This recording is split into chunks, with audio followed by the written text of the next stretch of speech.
Inside of today's video, we're going to continue our topics around inversion thinking and this idea of inversion thinking and looking at what we shouldn't do in order to find out what we should do.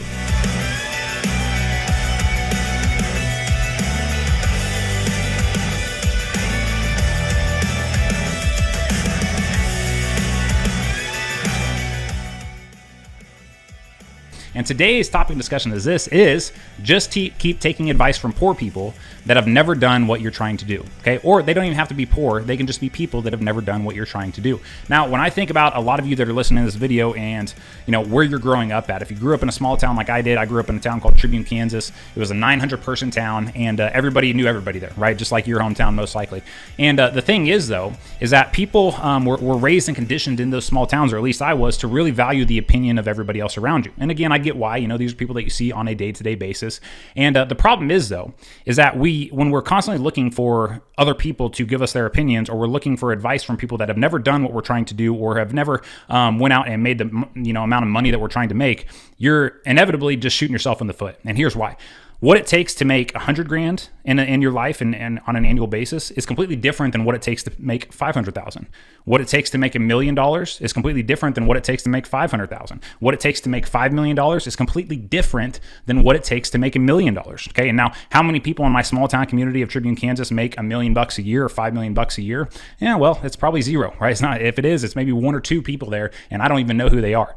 Okay, but the thing is here is that I spent a lot of my time growing up, and even early on in my 20s, and as I was an ag banker and stuff like that, I was so obsessed with taking opinions and valuing people's opinions that have never done what I'm trying to do, that have never even thought about what it would be like or what it would take to make $500,000 a year, right? Whereas that's what was going on in my mind. How can I provide that much value in the marketplace to where the marketplace is willing to pay me so that I can provide $500,000 a year to my family, right? And I'm sitting here and I'm talking about these ideas with people around me that are making 60 to 70 grand a year, and they have no intentions or desire to go out and build anything like I want to build, but yet I'm sitting there taking their advice. Now, what sense does that make? Especially in small towns, it's even worse because you have to continue to see that person over and over and over again. And if you shared an idea with them or something that you want to go out and do in your life and an action that you want to take, and they just shoot you down to tell you, oh, that's not possible, can't do that, what are you even thinking? Why would you leave your safe job? You have a family to think about. That's the type of stuff that I was told. Okay, that's the type of stuff that I was told for 2 years. And every time you see that person after that, you're automatically reminded of that situation, and it steals your energy. And energy is this finite resource that we only get a certain amount of every single day, which is why it's so critical that you only let certain people inside of your life take your energy. And we're going to talk about that inside of another video. But you really need to be focused on only taking opinions from people that are at the level above you. Only, like, if you're wanting to make $500,000 a year, go find somebody in your life that is making $500,000 a year and is doing something similar, or in a similar industry, or a similar business model, or whatever, to what you are wanting to do. And you only take counsel from that person. Now, here's the difference, though. Is people above you, people that are ahead of you in life and business, and that make more money than you, and that had to start from ground zero like I did, they're never going to put you down. They may challenge some of your assumptions or challenge some of your thoughts in an effort to lead you, in an effort to mentor you and help you find the right path and not make the same mistakes they did. They will never put you down, though. They will never tell you that's not possible, you can't do that, why would you take that risk, or anything like that. They will never do that. Now, inside of your world right now, there may only be a few select people that you even know that you could have that conversation with, and they may be substantially older than you. Where I found my mentors that I really value and have great relationships with were from investing in networks like what we have in Legacy Farmer, for example. Everybody in Legacy Farmer, over 300 family farms, we're all proactive, we're all progressing, we all want to make more money, provide more value, provide a better life for our family, be able to give back to our communities more, and we want our lives to matter there. And we're on this constant path of expansion, looking to become better and more in every area of our life, not just business, but especially in the personal side as well. And so we're building that network there where you're surrounded by people that are constantly, they've either reached that level or they're wanting to get there.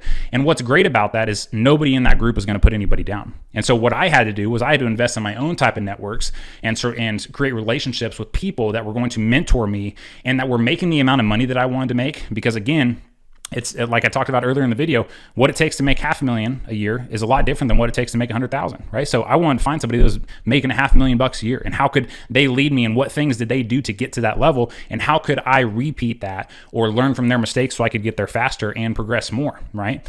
And so you have to be willing to basically block everybody else out in your small towns. Block everybody else out. Anybody that steals your energy, anybody that's not doing something you're wanting to do, anybody that's not even close to making the amount of money that you want to make. And this is a tough lesson to learn. And even after I left the banking industry and started off on my own path and this path of entrepreneurship, I had 3 rough years where I learned a lot of lessons.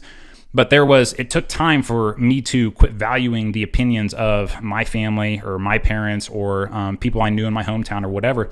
And I don't take any advice from any of them now. And it's not that they're bad people. It's that I've gotten to different levels in business. I have different problems now, which requires different solutions, which only comes from people that are either have been where I'm at or are at a higher level than me. And I have to make sure that I'm investing in networks to surround myself with those type of people so that I can, again, not make the same mistakes, learn from their mistakes, learn the lessons, and progress even faster inside of my life. So even in your small town, I don't care if you live in a 300 person town or a 3,000 person town, there are opportunities today for you to make sure that you're surrounding yourself with the right people or the right networks that are at a place where you want to get to inside of your life and your business. You just have to take the effort to get off your rear end and start separating yourself from the people in your community, which is difficult. I'm not going to sugarcoat that. That is a difficult thing to do. But long term, if you really want to get to that level of income or that level of lifestyle or just wherever you want to get to in life, you are going to have to cut out people.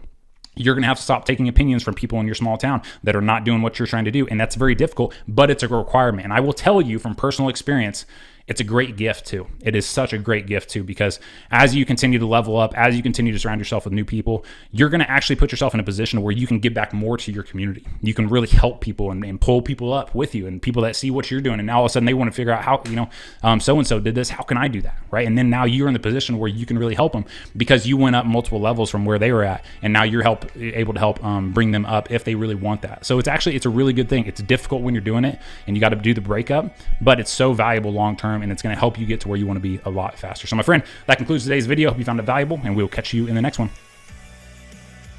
What's up, everyone? My name is Jace Young. I'm the founder of a company called Legacy Farmer, and inside of that company, what we do is we've helped over 300 family farms simplify and streamline the entire financial side of their operation and help them learn their numbers at a deep, deep level so that they can implement the systems and the processes to make sure that their operation lives on for generations into the future.